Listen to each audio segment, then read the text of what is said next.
Bon, alors effectivement, je ne suis pas du tout un collapsologue.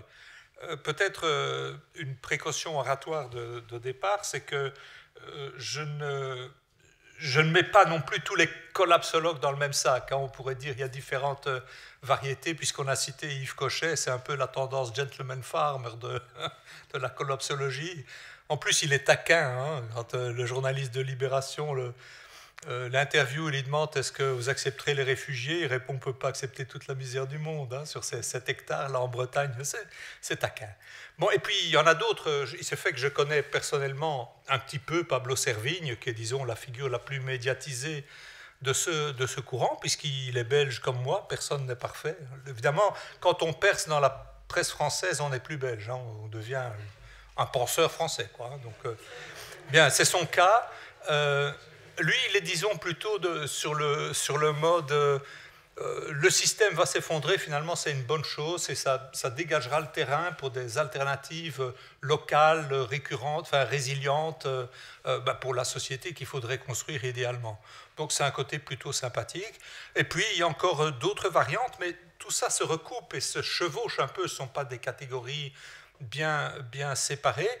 Il y a une variante qui s'exprime dans leur dernier ouvrage commun qu'ils ont signé, tout le trio, là, Pablo, Raphaël Stevens et Gregor Chapelle, euh, qui m'inquiète plutôt, qui est une tendance à considérer qu'il faut revenir vers la préhistoire, vers l'archaïsme, vers nos archétypes fondamentaux, ceux des hommes et des femmes.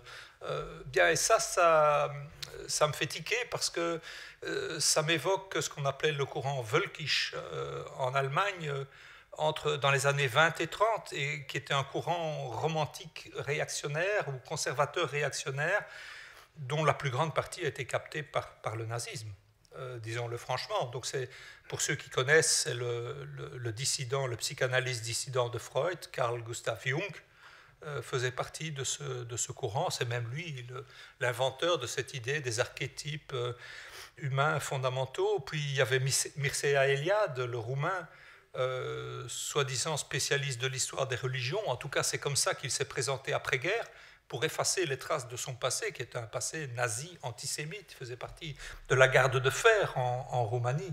Donc des personnages peu sympathiques, qui sont abondamment cités de façon positive dans le dernier ouvrage du trio de la collapsologie.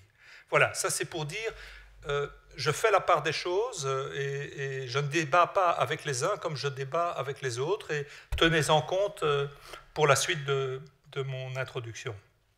Alors je me propose de diviser celle-ci en trois parties. Dans une première partie, je ferai un bref état des lieux de la crise écologique, comme on l'appelle, la crise environnementale.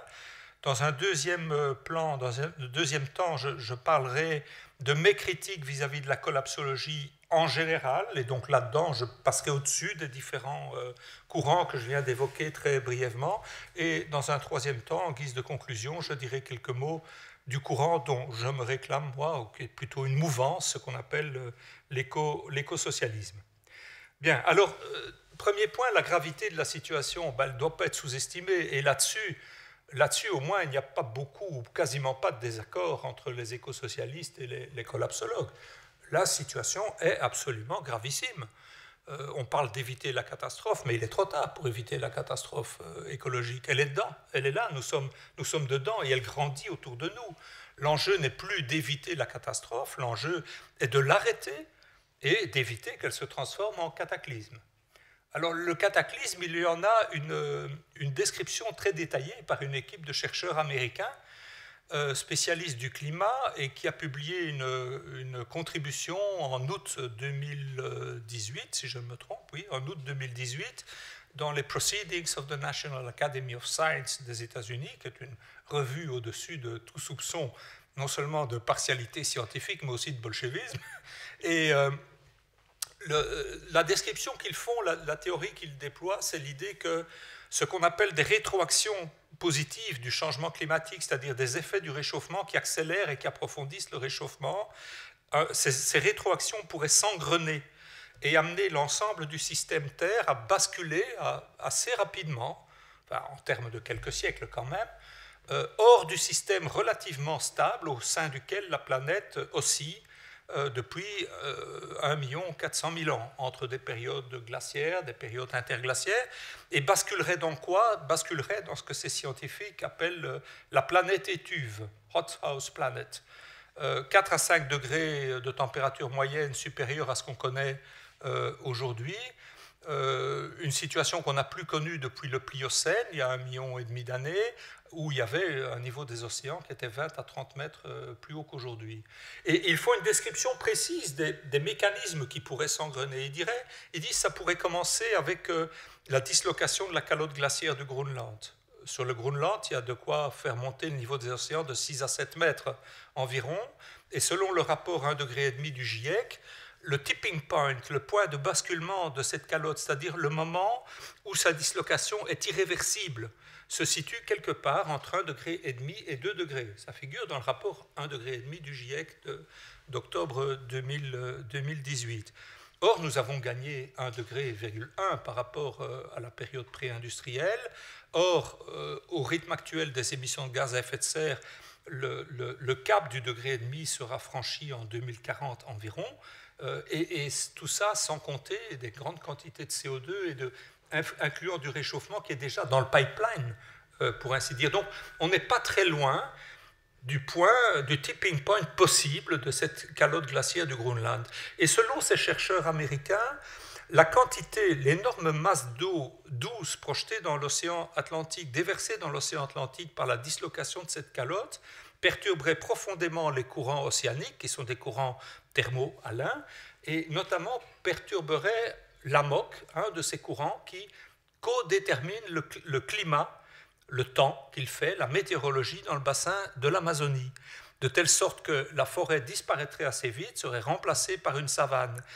Et le remplacement de la forêt par la savane implique évidemment moins d'absorption de CO2. La savane va absorber moins qu'une forêt tropicale, de sorte qu'il y aurait un nouveau seuil franchi dans le réchauffement qui entraînerait un nouveau tipping point, par exemple, sur le continent antarctique, où on sait qu'il y a au moins 2 énormes massifs de glaciers, le Thwaites à l'ouest et le Totten à l'est, qui chacun contiennent une quantité de glace équivalente à 3,5 mètres de hausse du niveau des océans et qui ont la particularité d'être fragilisés par le réchauffement aujourd'hui parce que l'océan se réchauffe.